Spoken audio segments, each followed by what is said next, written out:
जियो और जीने दो के सिद्धांत के साथ अपने जीवन पथ पर आगे चल रहे थे।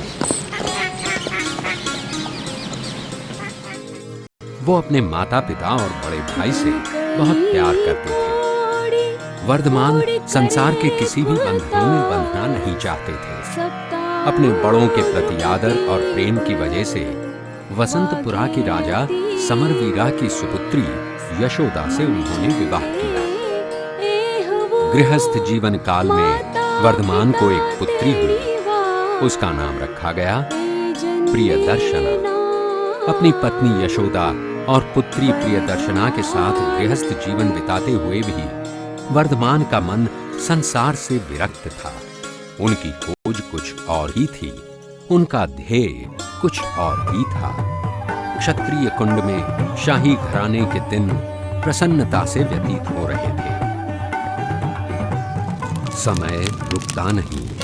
काल चक्र ने समय के साथ महाराजा सिद्धार्थ और महारानी त्रिशला को अपनी असीम गहराई में समा लिया। दोनों आत्माओं ने साधना में देह त्याग किया। वर्धमान को अपना रास्ता साफ नजर आ रहा था और उनके बड़े भाई नंदीवर्धन को वर्धमान राजा के रूप में नजर आने लगे। वर्धमान, मैं आपको राजा के रूप में देखना चाहता हूँ। मैं आपका राज्याभिषेक करना चाहता हूँ। भैया, मेरा राज्य तो प्रेम और करुणा का राज्य है और इस राज्य को जीतने के लिए मुझे इस जगत का त्याग करना होगा। वर्धमान, मैं आपके उच्च विचारों का आदर करता हूँ, लेकिन माता पिता की मृत्यु का दुख अभी ताजा है। कम से कम 2 साल तक आप ये संसार त्याग का विचार छोड़ दें। ठीक है भैया, लेकिन 2 साल के बाद आप मुझे रोकेंगे नहीं? इस तरह 1 साल समाप्त हुआ। देवलोक से 9 लोकांतिक देव वर्धमान के सामने प्रकट हुए। हे पूजनीय देवों, प्रणाम। आप सभी मान्य वरों को एक साथ अपने समक्ष पाकर मैं धन्य हुआ। आज्ञा करें, मैं आपकी क्या सेवा कर सकता हूं? हे प्रभु, भक्ति के मार्ग की स्थापना करें। जगत के सारे जीव शांति और कल्याण के मार्ग की आतुरता से राह देख रहे हैं। यह तो एक बहुत ही सुखदायी इच्छा है जो समस्त जीवों की शांति और कल्याण के लिए है। मैं इसे अवश्य पूरा करूंगा। दीक्षा के 1 साल पहले ही वर्धमान ने दान धर्म करना शुरू किया।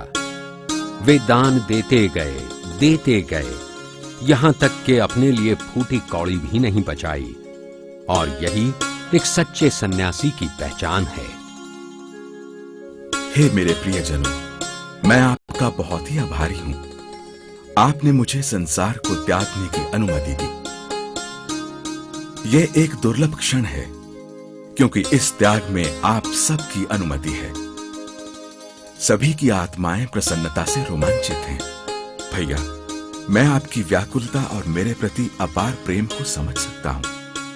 आज आपने अपनी सारी अभिलाषाओं पर विजय प्राप्त करके अपना स्थान और भी ऊंचा कर लिया है। यशोदा प्रिय, तुम्हारी समझदारी की तरह तुम्हारी भावनाएं भी उत्तम हैं। आज तुम्हारे प्रति मेरे दिल में सम्मान अधिकाधिक बढ़ गया है। एक क्षत्रिय की पत्नी अपने पति को रणभूमि की ओर विदा करने से पहले उसके माथे पर शुभ चंदन का तिलक लगाती है। हे मेरे नाथ, आप तो जगत विजेता है। आपका यह त्याग समस्त जनों के कल्याण के लिए है। मेरी यही कामना है कि आप इस संसार के समस्त कष्टों को खत्म करें, अपने अंतिम लक्ष्य को हासिल करें। आप इस जगत के सर्वोच्च उद्धारक बने। आपकी यादें हमें हमेशा प्रेरणा देती रहेगी। अंततः वो घड़ी आ ही गई जब राजकुमार वर्धमान तीर्थंकर महावीर बनने निकल पड़े। कार्तिक मास के शुक्ल पक्ष का वो 10वां दिन था। वर्धमान ने पवित्र जल से अपना अंतिम स्नान किया। उन्हें चंदन का सुगंधित लेप लगाया गया। दैवी फूलों से बनी मालाएं उनके गले में पहनाई गई। सफेद वस्त्र में हीरे जवाहरात से सजे हुए महावीर इतने सुंदर लग रहे थे कि सब उनको बिना पलक झपकाए निहार रहे थे। प्रासाद के बाहर चंद्रप्रभा पालकी तैयार खड़ी थी। बड़ी मात्रा में देवी देवताएं एवं हजारों लोग इस शुभ अवसर पर उपस्थित थे। स्वयं इंद्र भगवान और अन्य देवताओं ने मिलकर पालकी को उठाया। ये शानदार शोभा यात्रा, जिसमें हजारों की मात्रा में लोग, देवी देवताएं और कई प्राणी शामिल थे, आगे बढ़ने लगी और अंत में नगर की सीमा पर स्थित नतक वंदना बाग में पहुंची।